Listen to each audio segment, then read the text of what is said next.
تو پھر آپ اس مفسر کی تقلید کر رہے ہو جس نے قرآن کی تفسیر کی. آپ حدیث رسول پڑھ کر کے مجھے بتا رہے ہو کہ اس حدیث میں ایسا فرما چھوڑ دو گے تو ڈائریکٹ کیسے حضور صلی اللہ علیہ وسلم سے آج حاصل کر سکو گے؟ میرے عزیزو یہ بات طویل ہو جائے گی. یہاں پر میں جو بات بتانا چاہ رہا تھا وہ یہ ہے کہ عوام کس کو فالو کرے. آپ حنفی، شافعی، مالکی، حنبلی 4 فقہ مشہور ہیں پوری. ایک بات یاد رکھیں، 4 عقیدے نہیں ہیں، یہ 4 عقیدے نہیں ہیں. یہ چاروں اماموں کا خدا ایک. اپنا چہرہ دھو، اپنے دونوں ہاتھوں کو کہنیوں سمیت دھو، سر کا مسح کرو اور دونوں پیروں کو دھو. قرآن کی آیت ہے یہ. 4 فرض اس میں بتائیں.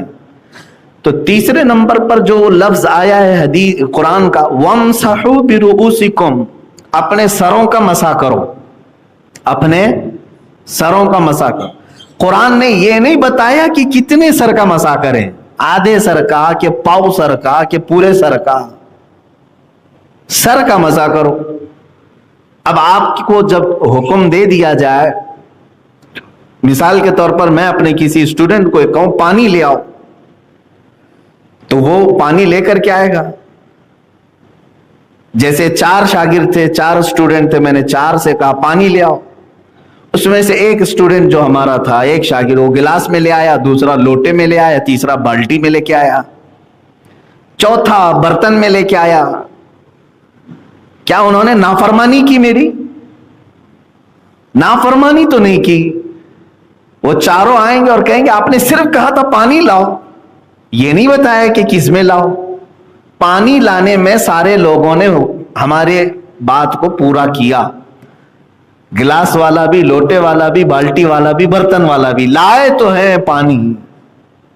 حکم پر عمل کر لیا. قرآن نے کہا سروں کا مسح کرو، لیکن یہ نہیں بتایا کتنے سر کا مسح کریں. تو امام شافعی رحمۃ اللہ تعالی علیہ نے اپنے ذہن سے یہ مسئلہ نکالا کہ سر جو ہے یہاں سے لے کر گردن تک، ادھر سے لے کے ادھر تک، اس میں سے 3 بال کو بھی اگر چھو لیا تو سر پر عمل ہو گیا. تو امام شافعی نے کہا اگر کسی نے اتنا سا ٹچ بھی کر دیا مسح میں تو اس کا مسح ہو گیا، قرآن پر عمل ہو گیا. اللہ نے فرمایا سر کا مسح کرو، ٹچ بھی کر دی. تو شافعی مذہب میں وضو کرنے کے بعد نے کہا اگر کسی سر کا مسح تھوڑا سا، تو انہوں نے فرمایا سر جو ہے 2 بال 3 بال کو نہیں کہتے، یہ یہاں سے لے کر گردن تک، پھر یہاں سے لے کر یہاں تک جو پورا حصہ ہے. تو انہوں نے کہا پورے سر کا مسح کرنا پڑے گا. تو انہوں نے اپنی فقہ میں فرض کر دیا ایک بال بھی چھوٹنے نہ پائے، پورا سر مسح کرو. ان کے پورے سر کا مسح کرنا فرض ہے، اگر ایک بال بھی چھوٹ گیا تو مسح ہی نہیں ہوا ان کے. امام شافعی نے الگ سوچا، امام مالک نے الگ سوچا، امام اعظم ابو حنیفہ رحمۃ اللہ تعالی علیہ ان کے دونوں کے درمیان میں.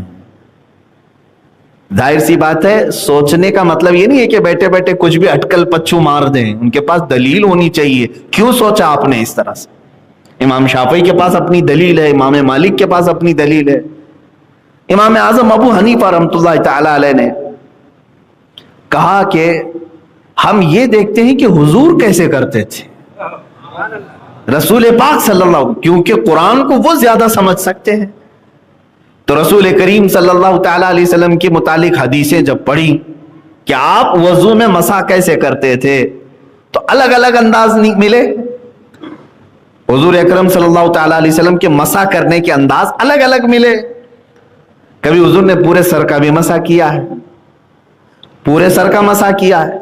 لیکن کچھ حدیثیں ایسی ہیں، حضرت مغیرہ بن شعبہ رضی اللہ تعالیٰ عنہ کی حدیث ہے، کہتے ہیں میں نے حضور صلی اللہ علیہ وسلم کو دیکھا، ایک مرتبہ آپ نے استنجا فرمایا اور ایک کچرے کا ڈھیر تھا، اس کے قریب میں وضو کرنا تھا. حضور صلی اللہ تعالیٰ علیہ وسلم کو تشریف لائے، کھلی زمین تھی.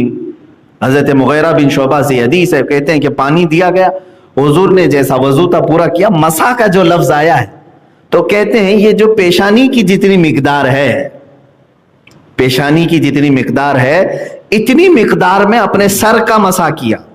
یعنی امامہ شریف پہنے ہوئے تھے تو یہ 4 انگلیاں ہیں، امامہ کو پیچھے کر دیا اس طرح سے، تو 4 انگلیوں کا جو جتنا حصہ آتا ہے یہ پیشانی کی جتنی مقدار ہے اتنی مقدار سر کا مسح کیا. تو امام اعظم ابو حنیفہ نے دیکھا کہ یہ کتنا ہوتا ہے سر کا 1/4 ہے، یہ کیا ہے، یہ پاؤ سر ہے، تو اسی لیے فقہ حنفی میں کہا گیا 1/4 سر کا مسح کرنا فرض ہے، 1/4 سر کا مسح کرنا فرض، کیونکہ حضور سے یہ بھی ثابت ہے، پورے سر کا اگر فرض امام اعظم کہتے کہ پورے سر کا ہے تو پھر حضور سے یہ 1/4 سر بھی ثابت ہے، تو کیا حضور فرض چھوڑیں گے کبھی؟ تو یہ سکولز آف تھاٹ جس کو کہتے ہیں، سوچنے کا انداز، دلیلوں کے انداز الگ الگ اماموں کے ہو گئے، یہ استنباط کرنے کے طریقے ہیں، قرآن سے اور حدیث سے مسئلے نکالنے کے طریقے ہیں۔ تو اب یہاں پر بات آئی، ایک امام شافعی وہ کہہ رہے ہیں 3 بال کو چھو لے تو مسح ہو گیا، انہوں نے بھی قرآن پر عمل کیا کہ نہیں؟ اللہ نے تو صرف اتنا فرمایا نا سروں کا مسح کا۔ امام مالک کہہ رہے ہیں پورے سر کا مسح کرو، وہ بھی قرآن پر عمل کیے کہ نہیں؟ تیسرے امام اعظم ابو حنیفہ ہیں، وہ کہہ رہے ہیں کہ 1/4 سر کا مسح کرو، وہ بھی قرآن پر عمل کر رہے ہیں کہ نہیں کر رہے ہیں؟ جیسے میں نے اپنے اسٹوڈنٹس کی مثال دی، 4 لوگ پانی لے کر کے آئے، میں نے خالی کہا پانی لاؤ، کوئی گلاس میں لایا، کوئی بالٹی میں لایا، کوئی لوٹے میں لایا، کوئی برتن میں لایا، لیکن سب لائے کہ نہیں لائے؟ حکم پر عمل ہو گیا۔ اسی طرح میرے عزیزو، قرآن کی مطلق